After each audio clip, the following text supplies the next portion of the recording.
Bonjour peuple béni de Dieu. Mesurons-nous vraiment l'influence que nos paroles ont sur nous, sur notre vie et sur les autres? Nos paroles sont source de bénédiction ou de malédiction selon l'usage qu'on en fait. Elles sont ainsi créatrices de vie ou de désespoir. Notre verset de méditation vient de Éphésiens 4, 29, qui nous exhorte ainsi. Qu'il ne sorte de votre bouche aucune parole mauvaise, mais s'il y a lieu, quelques bonnes paroles qui servent à l'édification et communiquent une grâce à ceux qui l'entendent. La parole de Dieu nous sensibilise sur l'usage que nous faisons de notre bouche, cet instrument redoutable qui peut servir pour construire ou pour détruire.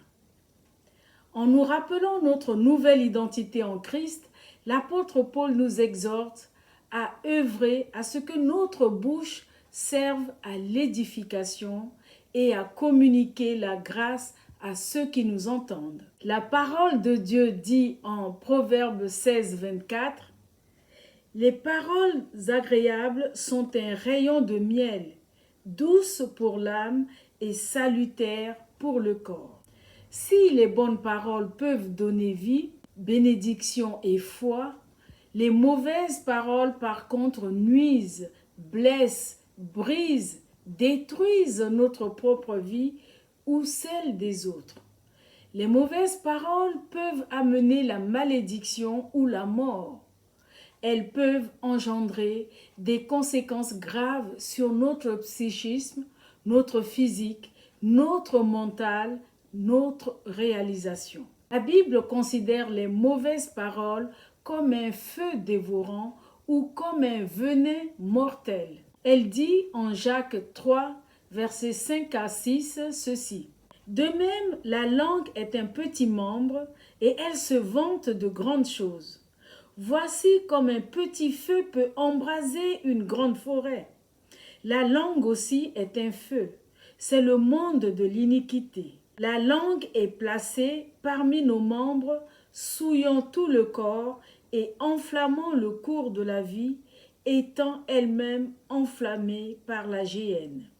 Nos paroles sont aussi créatrices de vie. De même que Dieu appelle à l'existence ce qui n'existait pas, nous pouvons également proclamer par nos paroles ce que nous voulons voir dans nos vies. Rappelons-nous surtout que ce que nous proclamons sur notre vie, c'est ce qui nous arrivera.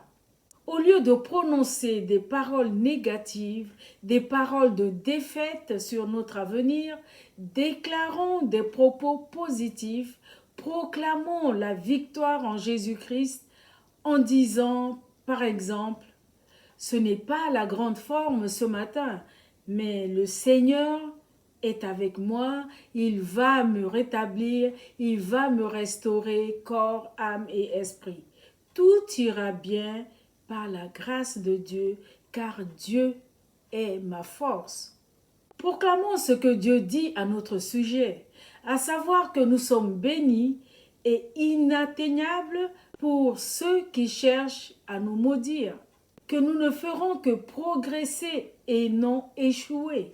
Alors que nous appelons les choses qui ne sont pas comme si elles étaient, nous verrons les promesses et les bénédictions merveilleuses de Dieu s'accomplir dans les différents domaines de nos vies.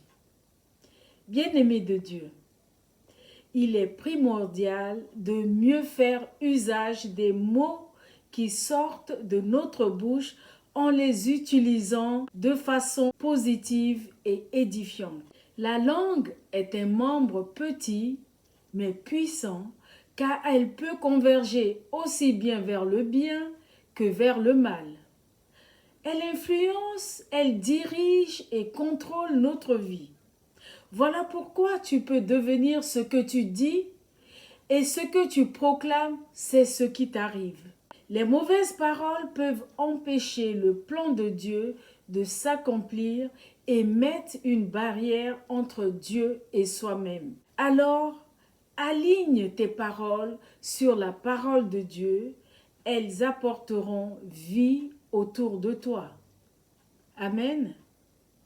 Prions ensemble. Merci Père Céleste pour la liberté que tu nous donnes de proclamer des paroles de vie et de victoire sur nos circonstances et sur nos défis de chaque jour.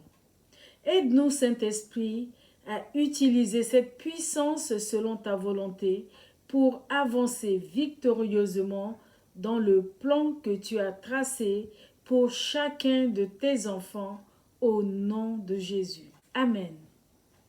Excellente journée remplie de paroles de bénédiction données et reçues. Soyez tous bénis.